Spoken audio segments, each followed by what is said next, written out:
Wow, I am so glad to see so many people here. This is awesome. I can breathe a sigh of relief now, okay. I always do that. So, I'm so pleased, like I said, to have you guys all here.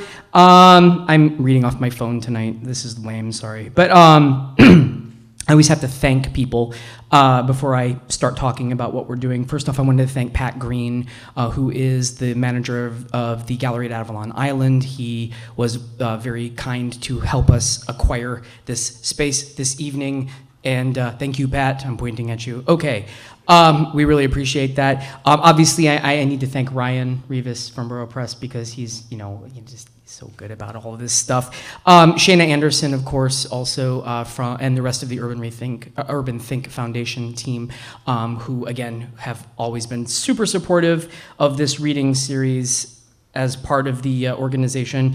I also need to thank Zank Books and Disquiet, especially for making it possible for Jacinto to be here this evening. Especially Jeff Parker, who was very instrumental in organizing this whole setup. Today we had a wonderful interview over at WMFE with Matt Petty, and I wanted to thank him as well for just giving us a couple minutes. Interestingly, that interview will air on Tuesday, so if you listen to WMFE, it's a good time to listen. Park Ave CDs for providing the books from both Jacinto and Terry tonight. They're downstairs for purchase after the reading, so definitely recommend doing that. I suspect they'd be willing to sign them. Yeah? Okay. Terry's on the fence. Maybe you can convince her. No, I'm just kidding. Also, sorry, a couple more people. The Kerouac Project, of course, for making it possible for Caroline to join us this evening. Smiling Bison, the food cart that is in the alley next to the building, came down for this event tonight, so if you haven't had food yet, feel free to check them out. Finally, Kyle Steele, who is tending bar downstairs and making all of our dreams come true, so it's important. You are at Functionally Literate. If you didn't intend to be here, it's too late. This is the reading series of Borough Press and the Urban Think Foundation.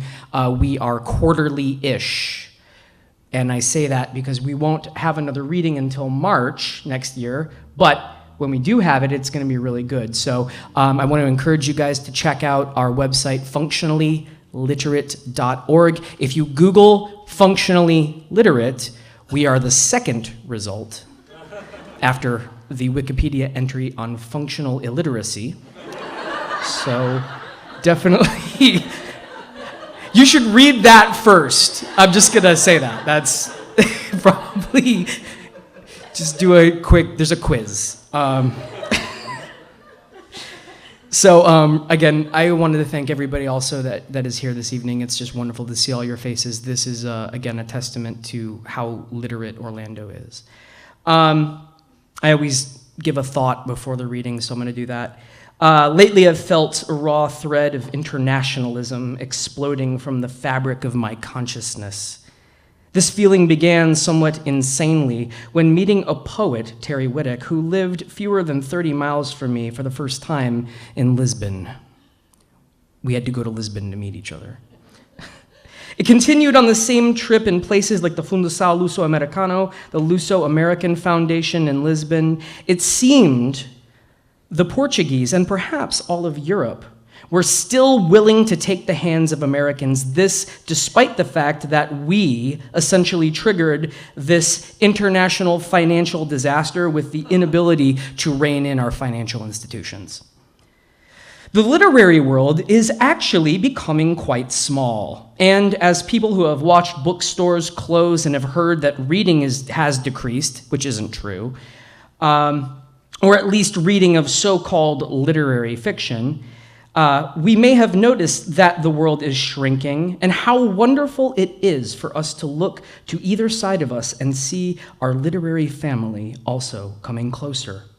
In that spirit and with a celebratory mood on this, our first anniversary of the Functionally Literate reading series, we have the pleasure of welcoming a wonderful collection of writers who can provide context for the newly shrunken international literary landscape.